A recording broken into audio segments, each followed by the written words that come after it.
Selamat datang di channel Bunda Naya, tempat cerita-cerita drama penuh emosi dan inspirasi siap menemani harimu. Dari konflik keluarga, kisah cinta, hingga perjuangan hidup yang menyentuh hati, semua ada di sini. Jangan lupa klik tombol subscribe dan aktifkan lonceng notifikasinya, biar kamu nggak ketinggalan cerita seru dari kami. Yuk, simak kisahnya sekarang. Baru saja aku melahirkan anak kedua. Darahku belum kering, tapi suamiku menikah sirih diam-diam dengan pelakor. Kurobek kehormatannya di depan semua orang. Dan di detik itu, saat tangis bayi kecilku memenuhi ruangan, aku kira hidupku sudah benar-benar lengkap. Aku masih ingat dengan jelas malam itu. Langit gerimis, aroma tanah basah menyusup lewat celah jendela rumah sakit, dan peluh dingin di dahiku belum juga mengering. Bayi perempuan mungil dalam dekapanku menggeliat pelan, sementara tangan suamiku, Darmawan, menggenggam bahuku seolah tak ingin melepaskan. Dia tersenyum, tipis, tapi cukup untuk membuatku yakin saat itu bahwa dia pria yang akan terus berdiri di sampingku. Beberapa hari kemudian, rumah kami ramai oleh suara tamu. Warga desa datang silih berganti, membawakan rantang berisi makanan, kue-kue tradisional, dan bingkisan untuk bayiku. Sebagai istri dari kepala desa yang disegani, kehadiran anak kedua kami seolah menjadi kebahagiaan bersama. Burania ini memang wanita kuat. Sudah anak kedua, tetap cantik dan tabah. Keluarga ibu dan Pak Darmawan ini panutan kami semua, puji Bu Lestari. Tetangga dekat yang selalu cerewet tapi tulus. Aku hanya tersenyum sambil menggendong bayi kecilku. Suasana rumah begitu hangat. Dinding penuh hiasan doa dan bunga ucapan. Tapi di balik semua itu, entah mengapa, dada kiriku terasa berat. Perasaan yang tak bisa kujelaskan. Seperti ada yang mengendap, menyelinap perlahan, menyesakan dari dalam.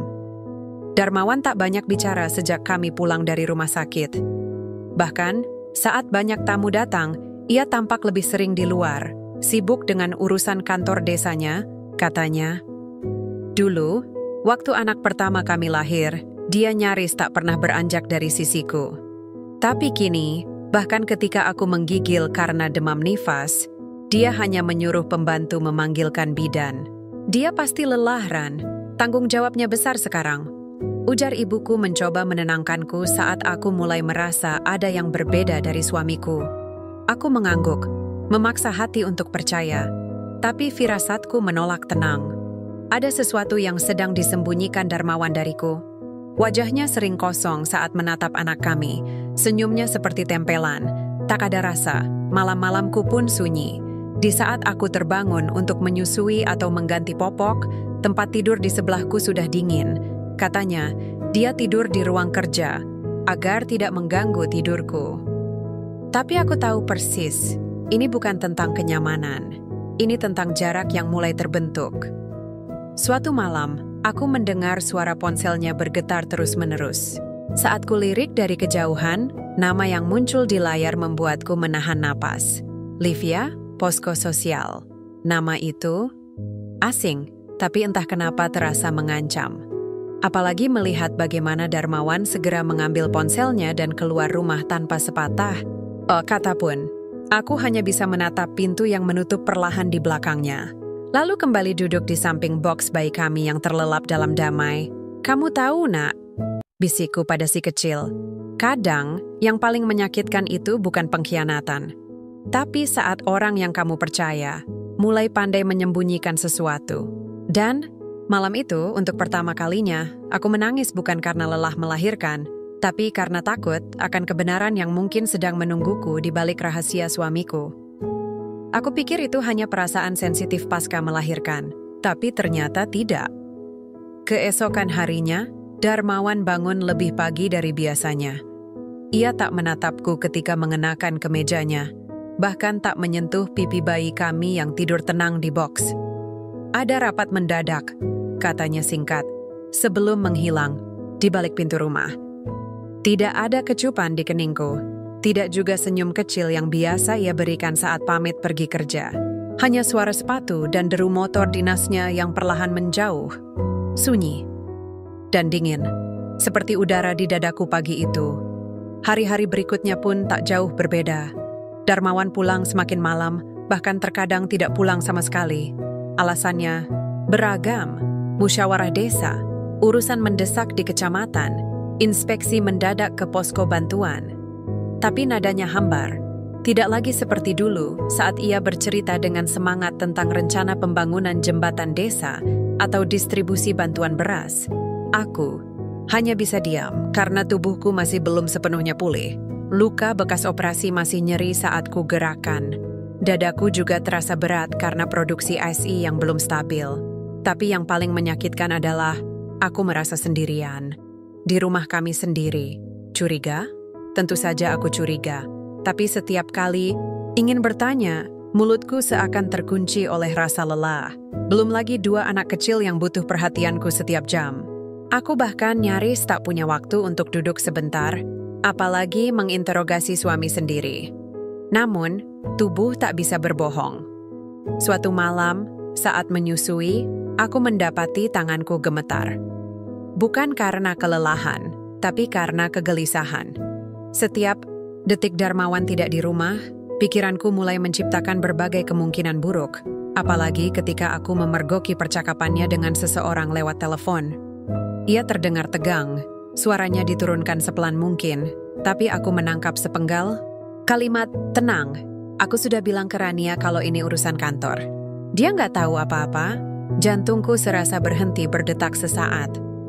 Aku berdiri di balik pintu kamar dengan kaki gemetar. Ada nada bersalah dalam ucapannya, tapi juga keakraban. Seolah lawan bicaranya adalah seseorang yang sangat ia lindungi. Saat kutanya malam itu siapa yang ia telepon, Darmawan menoleh dengan cepat dan menjawab datar, "Pak Camat, soal pembagian anggaran tambahan." "Kenapa pakai bisik-bisik?" Tanyaku pelan, mencoba terdengar wajar. Ia menatapku tajam sejenak, lalu membuang pandangannya. "Kamu capek, Ran. Jangan banyak mikir. Fokus aja ke anak." Aku mengangguk, tapi hatiku tidak. Kata-katanya justru membuatku semakin yakin ada sesuatu yang disembunyikan. Sesuatu yang cukup penting hingga membuatnya rela berbohong padaku. Aku tahu cara Darmawan berbohong.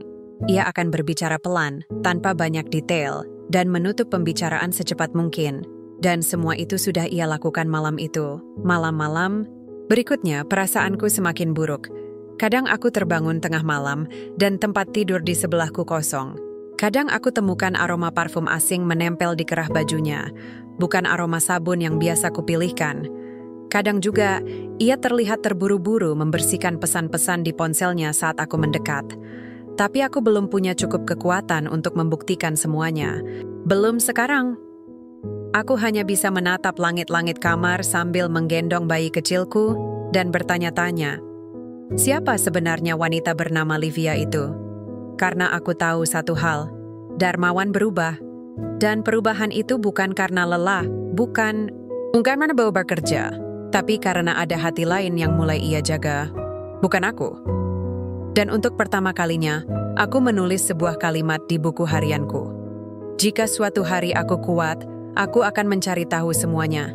Dan saat itu tiba, aku tidak akan diam. Aku menulis kalimat itu dengan tangan bergetar.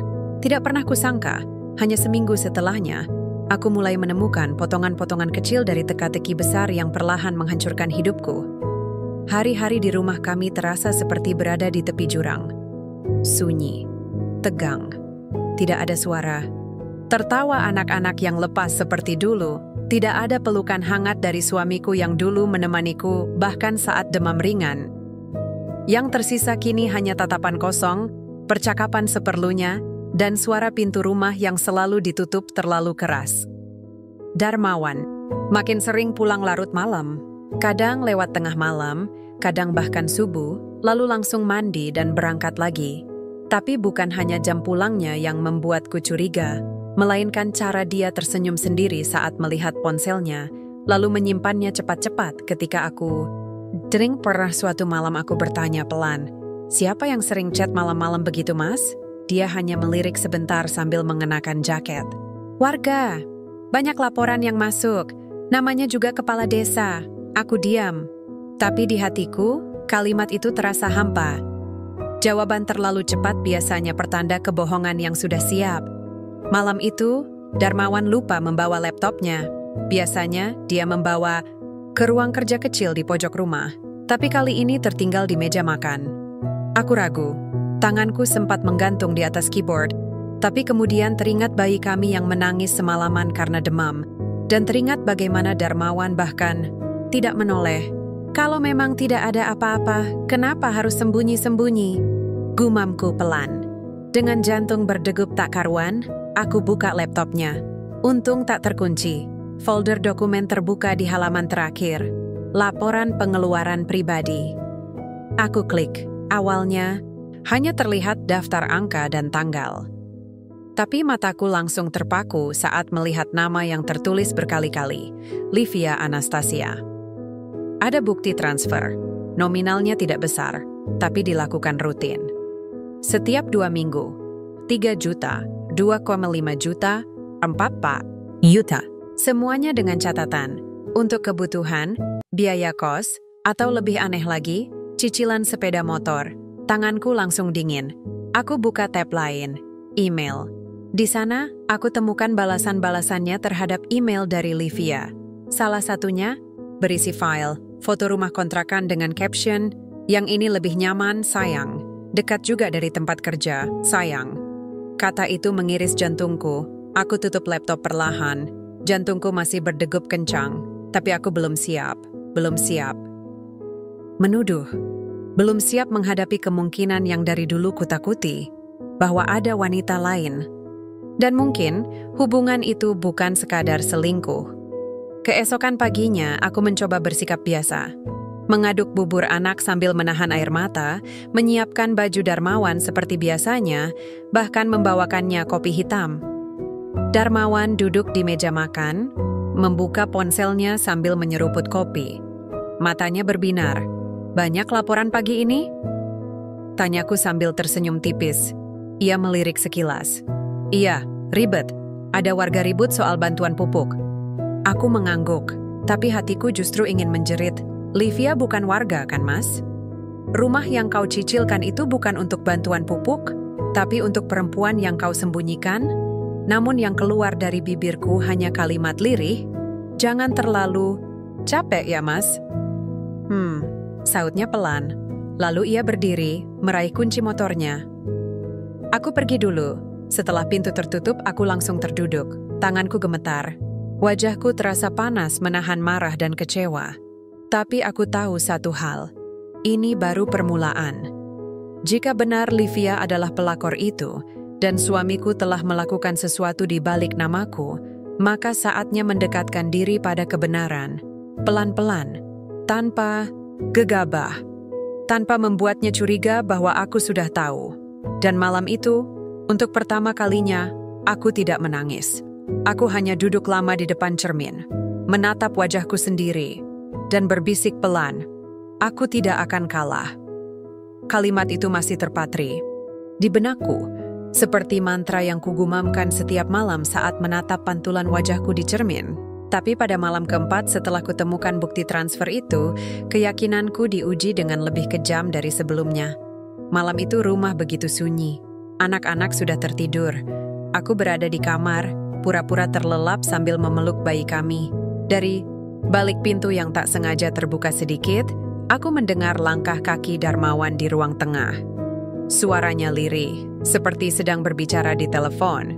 Ku picingkan mata. Awalnya, hanya suara samar, sampai ia berkata cukup jelas dengan nada serius. Aku nggak bisa terlalu sering ke sana, Liv. Rania mulai curiga. Napas tercekat di tenggorokanku. Nama itu lagi. Livia. Kali ini disebut terang-terangan. Aku menahan diriku untuk tidak berdiri dan membanting pintu. Lalu Darmawan bicara lagi, lebih pelan, tapi cukup jelas. Tapi kamu nggak usah takut. Kita sudah sah secara agama. Aku sudah jadi suamimu, Liv. Aku nggak akan tinggalin kamu. Aku menutup mulut dengan tangan. Dunia terasa seperti runtuh di atas kepalaku. Sah secara agama? Itu berarti mereka sudah menikah. Aku berusaha tetap tenang, tapi air mataku menetes diam-diam, lututku lemas. Tak pernah terlintas dalam pikiranku bahwa Darmawan, suamiku sendiri, kepala desa yang dikagumi warga karena kesalehan dan dedikasinya, ternyata diam-diam menikah lagi. Dengan cara yang paling pengecut, dari ruang tengah, suaranya terdengar lagi lebih lirih tapi penuh janji. Begitu semua aman, aku bakal atur supaya kita bisa tinggal bareng. Anak-anak, biar aku pelan-pelan kasih pengertian ke mereka.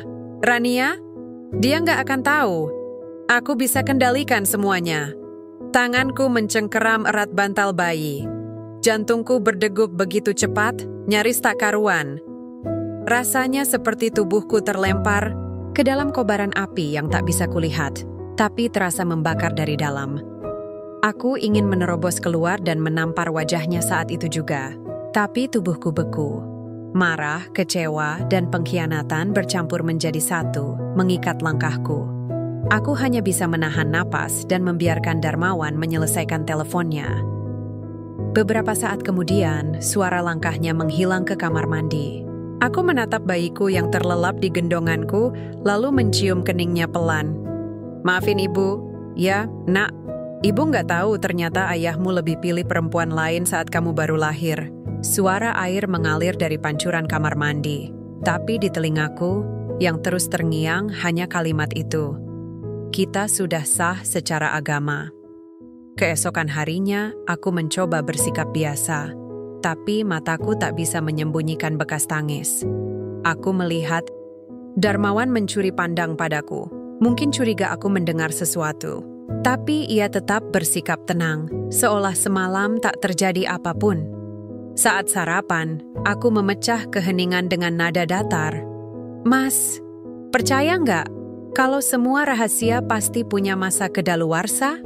Darmawan menoleh, alisnya sedikit mengerut. Kenapa? Tanya gitu? Aku tersenyum kecil. Nggak apa-apa, cuma kepikiran aja. Orang bisa bohong, tapi waktu nggak pernah bisa diajak kompromi. Dia terdiam beberapa detik, lalu melanjutkan makan. Aku menatapnya dalam-dalam. Dalam pikiranku, aku mulai menyusun langkah. Kalau dia bisa sembunyikan pernikahan, aku juga bisa sembunyikan rencana. Aku tak bisa tidur malam itu. Tatapan Darmawan saat sarapan, senyumnya yang seolah tidak terjadi apa-apa, justru menambah sesak di dadaku. Ia benar-benar yakin bisa menyembunyikan semuanya. Tapi aku bukan Rania yang dulu. Bukan perempuan lembut yang menutup mata demi keharmonisan. Palsu. Kali ini, aku akan buka mata lebar-lebar. Demi anak-anakku, demi harga diriku. Minggu pagi, kutitipkan anak-anak sebentar ke rumah ibu. Aku berdiri di depan kaca, merapikan kerudung dan masker wajahku, lalu menatap pantulan diriku dengan tatapan asing, seorang wanita yang akan menyelidiki suaminya sendiri. Langkah pertama, kukunjungi kantor desa dengan alasan menyerahkan laporan, pengeluaran kegiatan PKK. Tapi tujuanku bukan sekadar itu.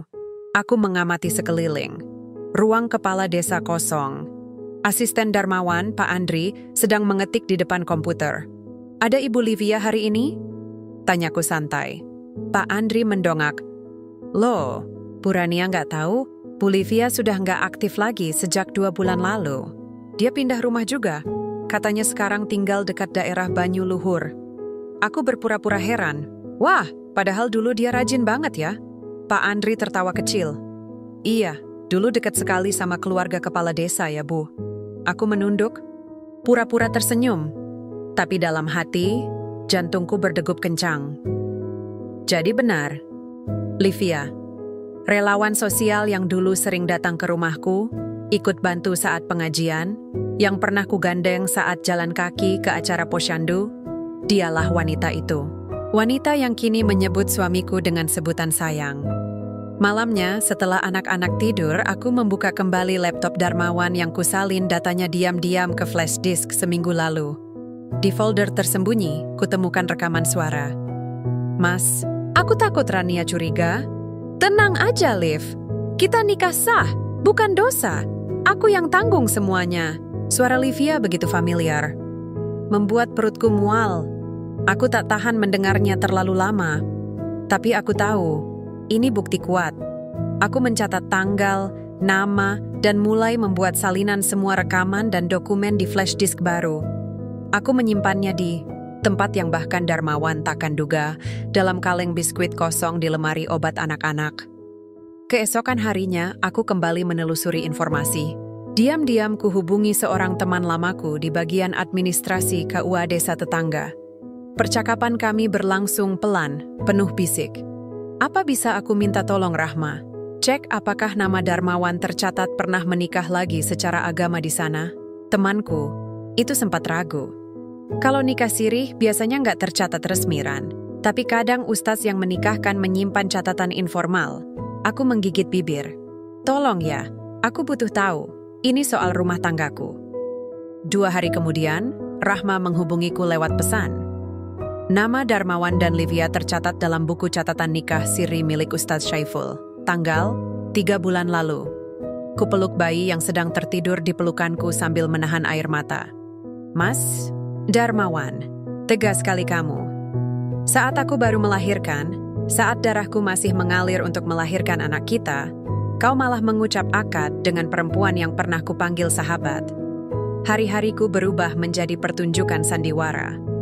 Aku bersikap seolah tak tahu apa-apa, melayani Darmawan seperti biasa, bahkan sesekali ikut tersenyum saat ia bercanda dengan anak-anak. Tapi di balik semua itu, aku mulai merancang semuanya, menyusun puzzle, mengamati setiap gerak-geriknya. Suatu malam, saat Darmawan tertidur, aku menatap wajahnya dalam diam. Lelaki ini, lelaki yang dulu bersumpah akan menjaga keluargaku, telah menjual semuanya demi seorang wanita yang kutitipkan kepercayaanku. Kamu menikah sirih dengan perempuan yang kuanggap saudara, Mas, bisikku pelan. Aku akan buat semua orang tahu siapa sebenarnya kalian berdua. Kalimat itu terngiang di kepalaku saat menatap langit-langit kamar. Gelap, sepi, dingin, seperti hatiku yang kian membeku. Tubuhku masih dalam masa pemulihan pasca melahirkan. Bekas jahitan operasi sesekali masih nyeri. Tapi rasa sakit itu tak ada apa-apanya dibanding luka di hatiku. Luka yang ditorehkan oleh 2 orang yang pernah sangat kupercaya, suamiku sendiri dan perempuan yang dulu kupeluk sambil menyebutnya saudara. Mas Darmawan, aku berdarah melahirkan anak kita. Tapi kau malah mengucap akad dengan dia. Di hari yang sama aku mengigau di meja operasi. Kau benar-benar binatang. Hari-hariku berjalan seperti bayangan. Setiap langkahku terasa kosong, tapi penuh bara dalam dada. Aku tahu, jika ingin menjatuhkannya aku tak bisa sembrono. Dia bukan pria biasa, dia kepala desa, disayang masyarakat, dipuja karena kesalehannya. Orang-orang menyebut keluargaku panutan, sungguh ironis. Maka aku mulai dari yang kecil. Setiap kali Darmawan meninggalkan laptop atau ponselnya, aku mengaktifkan fitur sinkronisasi pesan WhatsApp-nya ke laptopku. Aku menahan perih tiap kali membaca pesan-pesan itu. Livia. Sayang, makasih ya, udah transfer. Aku beliin dress baru, mau pakai nanti malam. Darmawan, pasti cantik banget kamu pakai itu. Nanti aku mampir jam 10 ya. Aku menyimpan semua tangkapan layar. Kutandai tanggal dan waktu. Kukategorikan dalam folder berlabel bukti. Tak berhenti di situ. Aku mulai mencocokkan aliran dana desa yang pernah kulihat dalam dokumen lama saat membantu administrasi kegiatan PKK. Kupinjam flash disk kerja Darmawan diam-diam, lalu memindahkan file laporan keuangan desa beberapa bulan terakhir. Dan di sanalah aku menemukannya. Catatan pengeluaran bantuan sosial luar desa senilai 5 juta rupiah berulang 3 kali dalam 3 bulan tanpa kejelasan penerima. Kode anggaran tidak sesuai jalur resmi. Aku mendatangi temanku, Hesti, yang bekerja sebagai bendahara desa. Hes, boleh tanya, dana bantuan sosial luar desa yang bulan Maret itu disalurkan kemana ya? Hesti sempat ragu. Loh, bukannya Mas Darmawan yang langsung urus waktu itu? Katanya urgent, penerima dari luar kecamatan. Aku tersenyum tipis. Iya, aku cuma mau tahu. Soalnya laporan keuangannya belum sinkron. Takutnya ada kesalahan input. Hesti mengangguk tanpa curiga. Tapi aku tahu pasti. Dana itu dikirim ke Livia. Itu bukan dugaan lagi, tapi fakta. Uang rakyat digunakan untuk menopang selingkuhannya. Setiap malam, sambil menyusui anakku, aku menatap layar laptop dengan mata menyala. Aku mengamati mereka berdua tertawa dalam foto-foto yang Livia unggah di akun Instagramnya yang sudah dia gembok. Tapi aku punya akun palsu, lengkap dengan foto ibu-ibu pengajian. Dalam sebuah unggahan di highlight story, Livia menulis, "Diberkati Tuhan dengan cinta yang halal meski disembunyikan." Dengan foto tangannya menggenggam tangan Darmawan yang sedang mengenakan jam tangan hadiah dari anak sulung kami. Tanganku bergetar, tapi aku tidak menangis. Tidak lagi, aku menyimpan semua foto itu. Percakapan, bukti transfer, catatan dana desa, unggahan media sosial.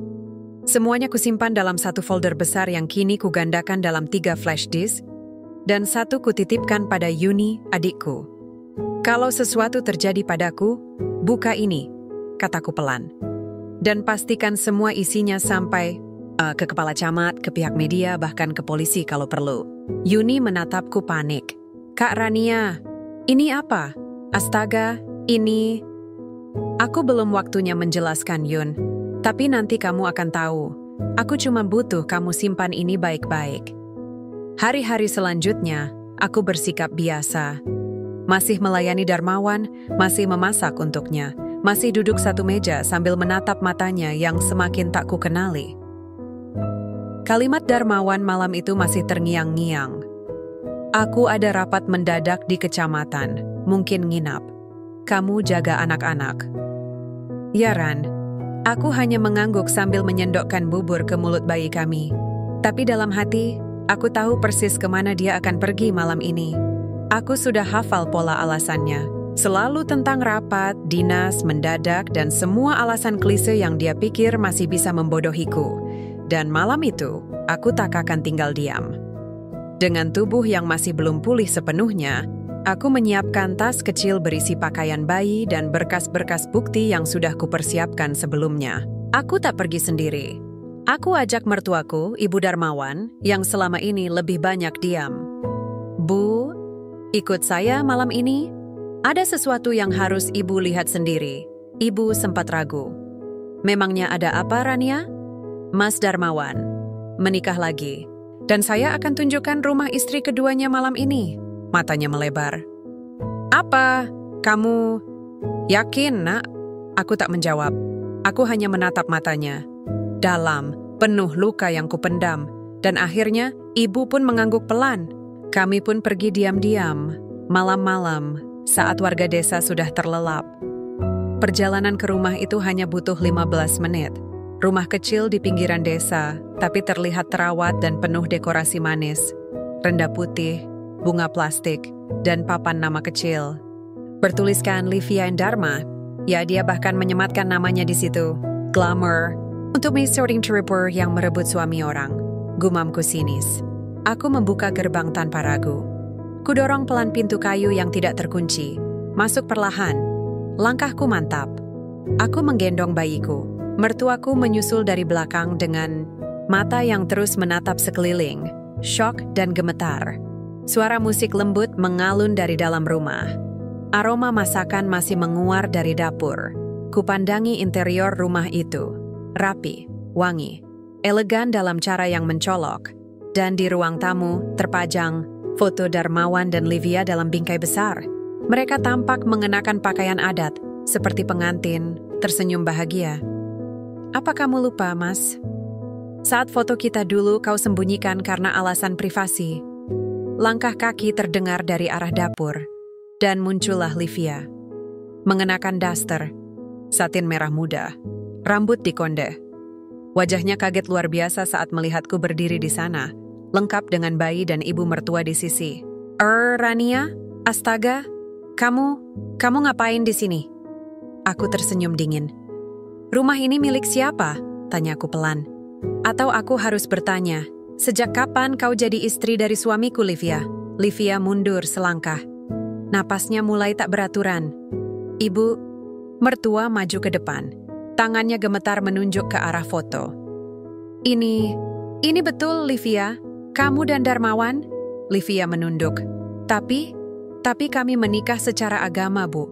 Mas Darmawan bilang, "Kau pikir aku peduli soal sah agama kalau..." Kau merebutnya saat menantuku baru melahirkan cucuku? Bentak ibu mertua, suaranya bergetar antara marah dan kecewa. Tiba-tiba, pintu kamar terbuka. Darmawan muncul dengan mata mengantuk, mengenakan kaos oblong dan celana tidur. Loh, Ranbu, apa-apaan ini? Kalian ngapain di sini malam-malam? Aku mendekat. Bayiku menangis pelan di pelukanku. Ku keluarkan satu map dari tasku, lalu kulempar ke sofa. Ini bukti. Bukan hanya kau menikah siri, tapi juga pakai uang desa untuk memanjakan pelakor ini. Aku akan serahkan semua ke camat, ke wartawan, ke siapapun yang bisa membuatmu kehilangan jabatan kotor itu. Darmawan mendekat. Kamu jangan... Gila lah Rania, kita bisa bicara baik-baik. Baik-baik? Aku tertawa sinis. Kau tidur dengan perempuan lain, membangun rumah dengan uang rakyat, dan minta aku tenang? Hari ini aku datang membawa anakku. Tapi minggu depan aku datang membawa aparat. Livia mulai menangis. Kak, jangan hancurkan hidup kami. Mas Darmawan cinta aku. Aku menatapnya tajam. Dan aku cinta diriku sendiri. Maka aku akan lindungi martabatku. Apapun caranya. Ibu mertua hanya diam. Lalu pelan-pelan dia berjalan keluar. Wajahnya kosong, tapi matanya tak bisa menyembunyikan. Air yang mengalir perlahan, aku menyusulnya keluar. Sebelum pergi, aku menoleh dan menatap mereka berdua untuk terakhir kalinya malam itu. Ini baru awal. Kalian yang memilih bermain api, jangan teriak saat rumah kalian terbakar. Aku melangkah keluar, membawa bayiku di dada, langkahku mantap, menembus malam yang dingin. Langkahku malam itu di bawah langit pekat masih membekas di benakku. Bayiku menangis kecil dalam gendongan, sementara mertuaku tak banyak bicara. Tapi ketika kami sampai di rumah, dia duduk di ruang tamu dan berucap, pelan suara yang membuat hatiku membeku. Rania, kalau kamu ingin melawan, sekaranglah waktunya. Aku tak sangka anakku sanggup sekotor itu. Kalimat itu jadi penanda bahwa aku tak sendiri. Keesokan paginya, aku unggah video ke grup warga desa. Bukan hanya 1, tapi 3 video. Pengakuanku, foto-foto Darmawan dan Livia, serta bukti transaksi dana desa yang mengalir ke rekening pribadi Livia. Assalamualaikum. Saya Rania, istri sah Kepala Desa Darmawan. Saya ingin warga tahu bahwa saat saya sedang berdarah dan menyusui anak kedua kami, suami saya menikah sirih diam-diam dengan relawan desa bernama Livia.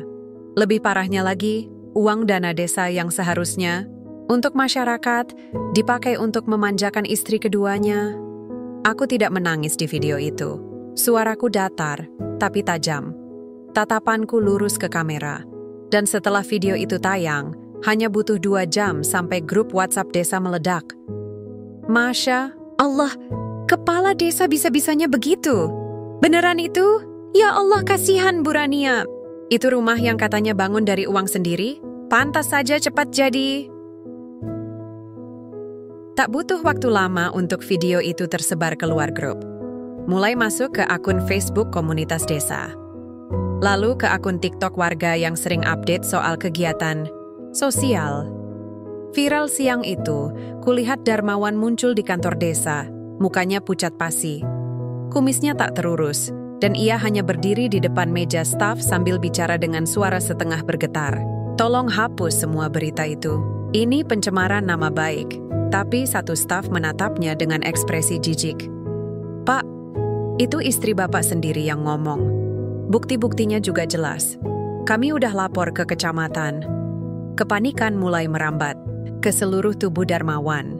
Teleponnya terus berdering, dari camat, dari wartawan lokal, dari beberapa tokoh masyarakat. Wajahnya makin hancur tiap kali notifikasi masuk. Di rumah, aku melihat semuanya dari layar ponsel. Komentar, share, suara dukungan, juga bisik-bisik fitnah dari akun anonim.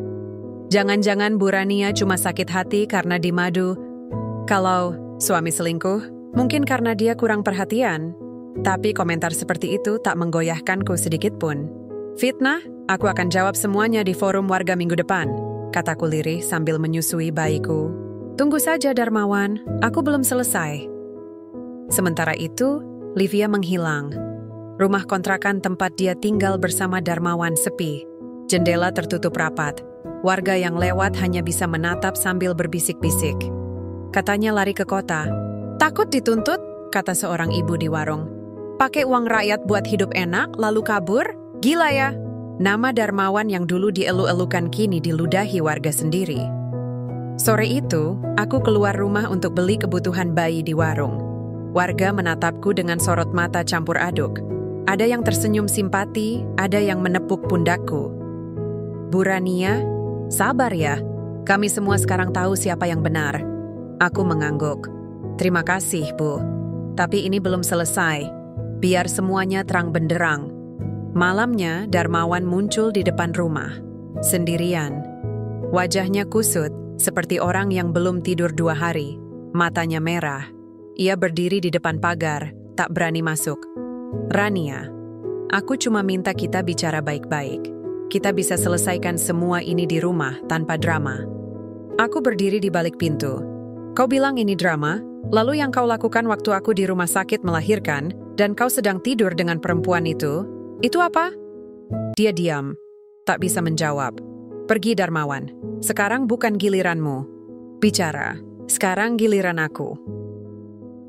Pintuku tutup rapat di hadapan Darmawan, tapi suara tangis bayi di pelukanku belum juga mereda. Ia seakan merasakan gelombang emosi ibunya, ketegangan yang tak bisa kusamarkan. Kuletakkan ia perlahan di ayunan, kuselimuti erat, dan segera kukunci semua jendela rumah. Termasuk jendela kamar yang biasanya kubiarkan terbuka untuk masuknya angin malam. Malam itu gelap, dan untuk pertama kalinya sejak video itu viral, aku merasa tidak aman. Bukan karena takut kehilangan Darmawan, tapi karena aku mulai sadar aku sedang melawan lebih dari sekadar seorang suami pengkhianat. Aku sedang melawan seorang kepala desa yang punya kuasa, punya pengikut, dan mungkin punya keberanian berbuat lebih jauh dari yang kubayangkan. Ponselku berbunyi. Satu pesan masuk dari nomor tak dikenal. Berhenti sebelum anakmu jadi korban. Aku membeku. Jari-jariku bergetar ketika hendak membuka pesan itu lagi. Kubaca ulang, berharap aku salah baca. Tapi tidak. Kalimat itu nyata, tegas, singkat, dan sangat mengancam. Tak lama berselang, sebuah motor berhenti di depan rumah. Suaranya cepat, seperti sedang melempar sesuatu ke arah halaman, lalu kabur. Kujenguk dari jendela, sebuah amplop coklat tergeletak di tanah. Dengan langkah gemetar, aku turun membawa senter. Di dalam amplop, hanya ada secarik kertas berisi tulisan tangan kasar. Tutup mulutmu, kalau tidak akan ada yang berdarah di keluargamu. Dadaku berdegup makin keras, kukunci pagar. Kuangkat bayi dari ayunan, kupeluk lebih erat dari sebelumnya. Tangisku pecah, tapi ku tahan sebisanya. Aku harus tetap tenang, harus tetap waras. Keesokan paginya, ketakutan itu berubah menjadi teror nyata. Bayiku nyaris diculik. Aku sedang menjemur pakaian di halaman belakang dan meletakkan bayi di atas matras dalam boks kecil di ruang tengah. Hanya beberapa langkah dari tempatku berdiri. Tapi saat aku kembali masuk, jendela ruang tengah terbuka sedikit dan kain gendong sudah berserakan. Di lantai instingku membuatku berlari keluar sambil berteriak, "Faras! Faras di mana?" Tiba-tiba suara ibu mertuaku menggema dari arah samping rumah. "Rania, ini bayi kamu. Ada orang mau bawa dia keluar lewat pintu samping. Aku keburu lihat." Napas kami tersengal. Faras menangis keras. Di pelukan ibu. Aku merebutnya dengan panik, memeluknya seolah tak akan kubiarkan sedetik pun jauh dariku. Mataku menyapu ke sekeliling, tapi tak ada siapa-siapa. Hanya jejak kaki di tanah basah menuju jalan kecil belakang rumah. Ini bukan lagi tentang perceraian atau aib, Bu, kataku dengan suara gemetar. Ini perang. Malam itu aku tak tidur. CCTV ku beli lewat online dan kupasang sendiri. Mertuaku berjaga di ruang depan. Kami saling bergantian menjaga nyawa kecil yang kini terancam. "Kamu yakin masih mau terusin ini semua, Rania?" Tanya ibu mertua, matanya penuh kekhawatiran. "Yakin. Karena kalau aku berhenti sekarang, mereka pikir aku lemah. Dan kalau aku lemah, mereka akan datang lagi. Kali ini mungkin bawa pisau. Jawabku dingin. Aku mulai menyusun ulang semua bukti. Kutambah catatan dengan laporan ancaman. Kutulis waktu dan tanggal kejadian. Semuanya akan kubawa ke camat, ke polisi, ke siapapun yang berwenang. Aku tahu ini bukan sekadar konflik rumah tangga. Ini skandal. Dan seseorang di luar sana sedang berusaha keras menutupi boroknya. Tapi mereka lupa satu hal. Aku perempuan yang baru saja melahirkan. Dan tidak ada kekuatan sebesar perempuan yang hatinya sudah patah, namun tetap berdiri demi anak-anaknya. Kalimat itu terus terngiang dalam pikiranku sepanjang malam. Aku duduk di ruang tengah, memandangi laptop terbuka dengan map-map berisi bukti berserakan di meja. Video, rekaman suara, tangkapan layar, laporan transfer, foto-foto Livia dan Darmawan di rumah kontrakan mereka. Semuanya tersusun rapi dalam satu folder bernama Keadilan untuk Faras dan Rania. Tanganku tidak lagi gemetar saat menghubungi seseorang yang kusebut terakhir kali 2 tahun lalu. Mas Bayu, pengacara yang pernah membantu tetangga kami memenangkan kasus tanah melawan mafia. Mas, aku butuh bantuan hukum. Kali ini serius, kataku singkat. Rania, kamu baik-baik saja? Tidak, tapi aku akan baik-baik saja setelah ini. Aku ingin tuntut suamiku, Kepala Desa Darmawan, dan Livia. Semua kebusukan mereka. Aku datang siang ini. Jangan sendirian. Benar saja. Bayu datang membawa 2 rekannya dan langsung mempelajari semua dokumen yang kupersiapkan. Ini cukup kuat, sangat kuat malah. Tapi kamu yakin mau tempuh jalur hukum? Ini panjang dan kemungkinan kamu akan dikucilkan di desa, katanya serius. Saya lebih rela dikucilkan daripada hidup dalam ketidakadilan. Saya tidak bisa membiarkan anak saya tumbuh dalam lingkungan penuh kebohongan. Bayu mengangguk. Hari itu juga ia menyusun laporan resmi ke Kejaksaan Negeri Kabupaten. Tidak hanya tentang perselingkuhan dan pernikahan siri, tapi juga penyalahgunaan dana desa, pemalsuan dokumen pengajuan proyek, dan penggelapan anggaran sosial yang mengalir ke rekening pribadi Livia. 2 hari kemudian, suasana balai desa mendadak. Panas. Darmawan dipanggil oleh pihak kejaksaan. Mobil dinas desa yang biasa ia gunakan disita sementara. Beberapa perangkat desa dimintai keterangan. Berita itu menyebar cepat seperti kebakaran di tengah musim kemarau. Warga berkumpul di depan kantor desa membicarakan gosip yang kini berubah jadi kasus hukum resmi. Itu beneran ya Pak Kades? Diselidiki kejaksaan? Kudunya dari dulu. Banyak proyek jalan yang mangkrak tapi dananya habis. Katanya semua gara-gara Bu Rania. Dia berani sekali. Aku berjalan melewati kerumunan itu sambil menggendong Faras. Langkahku pelan, tapi tegak. Tak satu pun kataku tanggapi. Tak satu pun tatapanku turuti. Karena kali ini, aku tahu persis kemana kakiku melangkah. Di kejauhan, kulihat Darmawan keluar dari ruang pemeriksaan dengan wajah pucat dan peluh di dahi. Sekilas mata kami bertemu. Bukan lagi tatapan suami pada istri, tapi musuh pada lawannya. Sore itu, seorang staf kejaksaan mendatangi rumahku untuk menyampaikan pemberitahuan resmi bahwa laporan yang kuajukan diterima dan ditindaklanjuti. Ibu Rania, berdasarkan bukti awal yang cukup, kami akan menyelidiki secara menyeluruh. Kami minta ibu tetap bekerja sama dan menjaga keselamatan pribadi, katanya sambil menyerahkan dokumen. Aku menandatangani kertas itu tanpa ragu. Ini bukan lagi tentang hati yang hancur. Ini tentang kebenaran yang wajib ditegakkan. Tentang keadilan yang terlalu lama ditutup oleh nama, jabatan, dan kekuasaan. Malamnya aku duduk menatap langit. Bayi kecilku tidur nyenyak di pelukan. Di dalam rumah, mertuaku menyiapkan teh dan biskuit sambil sesekali memantau dari jendela. Apa kamu nggak takut, Rania? Takut, Bu. Tapi lebih takut kalau diam. Kamu perempuan paling berani yang pernah saya kenal. Saya cuma ibu yang ingin anaknya tumbuh dalam hidup yang jujur. Dan malam itu, untuk pertama kalinya, sejak semua ini dimulai, aku merasa damai. Meskipun angin malam masih membawa bisik-bisik fitnah, aku tahu, jalur ini adalah yang benar. Perlahan, topeng mereka mulai runtuh.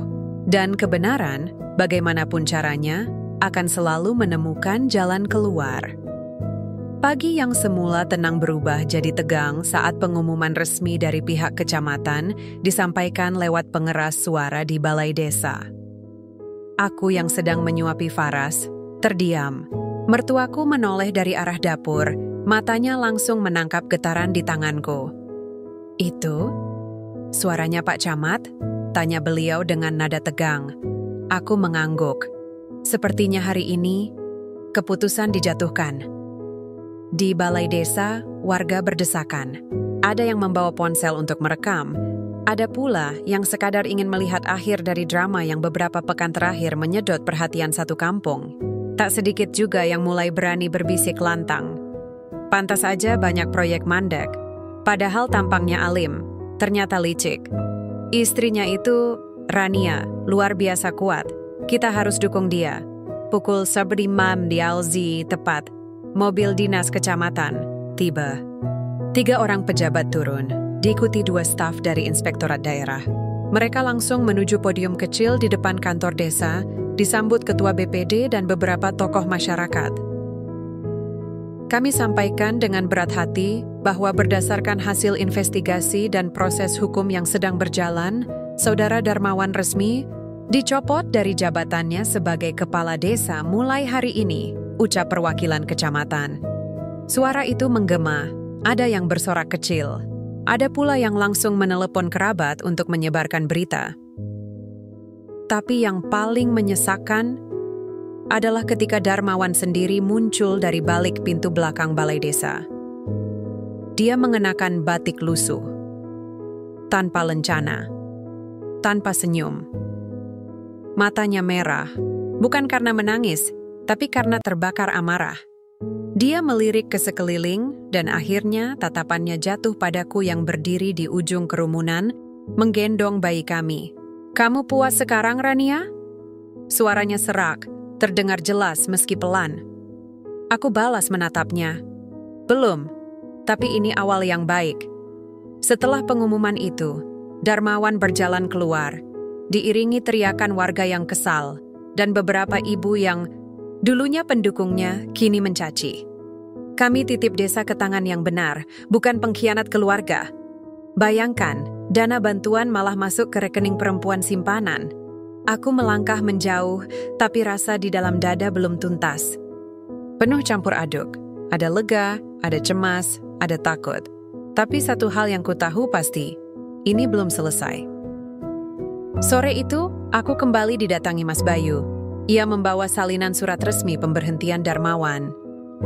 "Ini bukan akhir, Rania, tapi kemenangan tahap pertama," katanya. Aku tahu, Darmawan tidak akan tinggal diam. Dia akan cari cara untuk menjatuhkan aku. Itu sebabnya kita harus lebih waspada. Apalagi setelah pemecatan ini, dia bisa jadi lebih ekstrim. Tapi percayalah, kamu nggak sendiri. Benar saja. Malam harinya, saat aku sedang meninabobokan Faras, ponselku berbunyi. Nomor tidak dikenal. Aku ragu mengangkatnya, tapi setelah dering keempat, ku pencet tombol hijau. "Rania, kamu pikir kamu menang?" Aku langsung tahu siapa di ujung sana. "Darmawan, kamu pikir bisa hancurkan aku dan hidup tenang?" "Aku tidak menghancurkan. Aku cuma membongkar topengmu. Kalau kamu pikir ini akhir, tunggu saja. Aku akan pastikan kamu yang menyesal." Tersambungnya telepon itu membuat tubuhku dingin. Mertuaku yang mendengar sebagian isi percakapan langsung mendekat dan menggenggam tanganku. "Jangan takut, kita sudah terlalu jauh untuk mundur," bisiknya. Aku mengangguk pelan. Aku tahu, ini belum usai. Tapi setidaknya, hari ini, aku melihat cahaya pertama dari terowongan gelap yang selama ini kutapaki. Dan selama aku masih berdiri, aku akan terus melangkah. Aku tidak gentar dengan ancaman Darmawan semalam. Suaranya mungkin penuh api, tapi aku tahu seseorang yang sudah jatuh dari ketinggian tak akan mudah bangkit lagi, apalagi bila semua mata sudah menatapnya dengan curiga. Dan benar saja, 2 hari setelah telepon itu, kabar yang kuterima justru membuatku ingin tersenyum tipis di tengah amarah yang masih mengendap. Livia melaporkan Darmawan ke polisi. Tuduhannya, kekerasan dalam rumah tangga. Rania, kamu udah baca berita pagi ini? Tanya Mas Bayu sambil menunjukkan layar ponselnya. Aku melirik. Judul berita di situs lokal terpampang besar.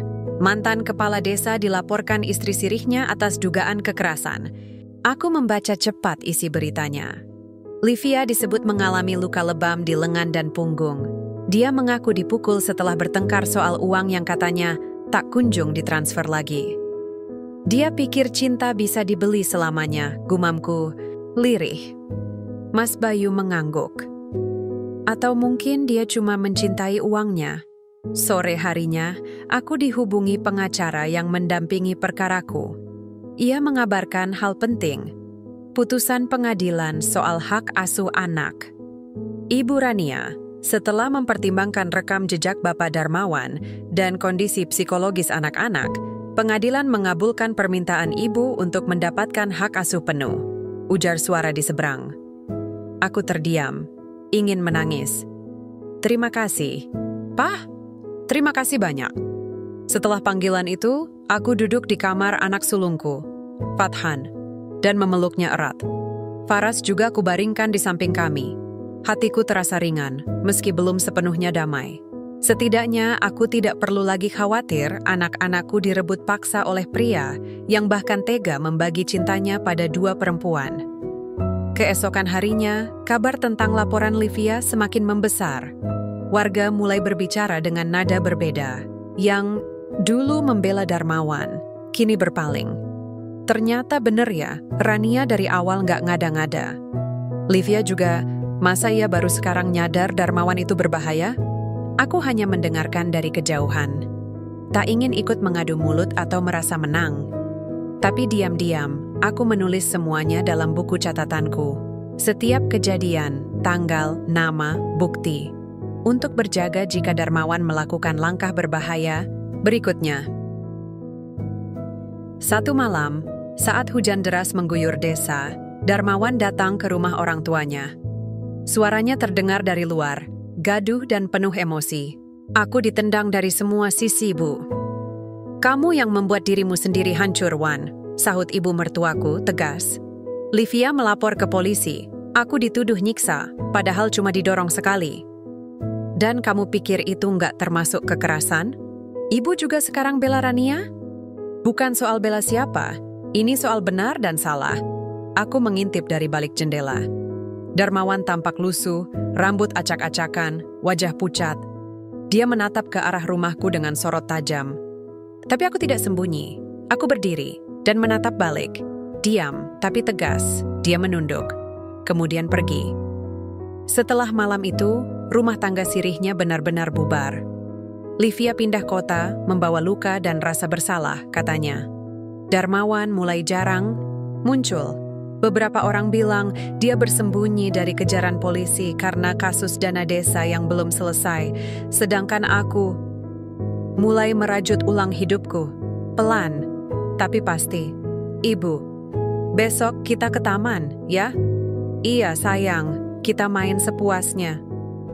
Kupandangi kedua anakku yang mulai tumbuh dengan mata jernih. Mereka layak mendapatkan dunia yang bersih dari kebohongan dan luka. Dan aku, sebagai ibu mereka, tak akan membiarkan siapapun, termasuk Darmawan, merusaknya lagi. Kupandangi mata anak-anakku yang tertidur lelap di ranjang sederhana kami. Dalam damai mereka, ada tanggung jawab besar yang kutanggung sendiri. Dan meski luka di dalam diriku belum sepenuhnya sembuh, aku memilih berjalan. Dengan kepala tegak, meski kadang langkahku gemetar. Hari-hariku kini diisi dengan hal-hal kecil, tapi berarti menyiapkan sarapan, mencuci popok Faras, membantu Fathan belajar menulis. Hidup kami sederhana, tapi jujur. Dan jujur, itu sudah lebih dari cukup bagiku. Namun di balik ketenangan ini, aku tahu ia masih mengintai. Siang itu, aku sedang menyapu halaman ketika pandanganku terpaku ke satu sosok yang berdiri di ujung jalan setapak desa. Diam, tak bergerak, tapi sangat jelas terlihat. Darmawan, rambutnya kusut, pakaiannya lusuh, tubuhnya jauh lebih kurus dari terakhir kali kulihat. Tapi matanya, mata itu tetap sama, penuh amarah. penuh dendam. Ia berdiri di balik pohon jati yang rindang, setengah bersembunyi tapi sengaja memperlihatkan diri. Seolah ingin menyampaikan sesuatu, atau mengancam tanpa kata. Aku tidak panik, tidak pula berlari. Tapi napasku sempat tertahan dan tanganku mengepal. Ibu, orang itu siapa? Suara Fathan mengejutkanku. Ia sudah berdiri di sampingku, menatap ke arah yang sama. Bukan siapa-siapa, nak. Masuk ke dalam ya. Temani adik. Aku menunggu sampai Fathan masuk ke rumah, lalu menatap Darmawan lebih lama. Perlahan, ia mundur dan berjalan pergi. Tapi, jejak matanya tertinggal di benakku, dan itu cukup untuk membuat malam-malamku kembali gelisah. Malamnya, aku duduk sendiri di ruang tengah. Lampu temaram, suara jangkrik mengisi kesunyian.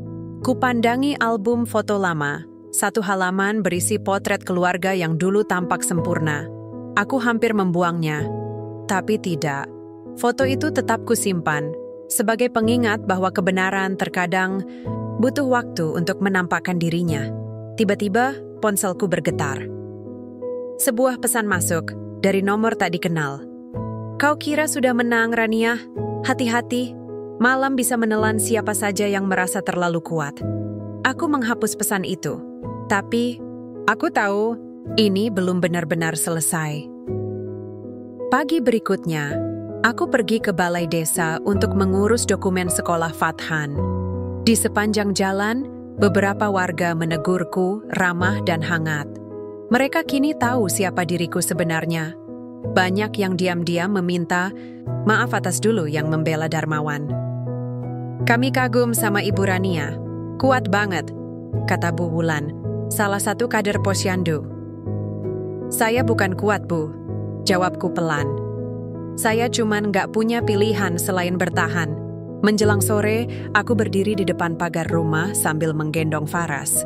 Angin lembut menyapu wajah kami. Fathan bermain bola kecil di halaman, tertawa-tawa. Aku ingin percaya bahwa semua sudah berakhir. Tapi di hatiku, ada suara kecil yang terus mengingatkan. Ketika seorang pria kehilangan segalanya, ia bisa berubah menjadi sesuatu yang bahkan tak bisa dikenali. Aku tahu, Darmawan belum menyerah. Dan mungkin suatu hari nanti, aku harus kembali melindungi anak-anakku dari sesuatu yang lebih gelap dari pengkhianatan. Ambisi lelaki yang sudah tak punya apa-apa, kecuali dendam. Untuk sekarang, aku menikmati ketenangan yang ada, tapi aku tidak pernah lagi tidur dengan lampu dimatikan sepenuhnya.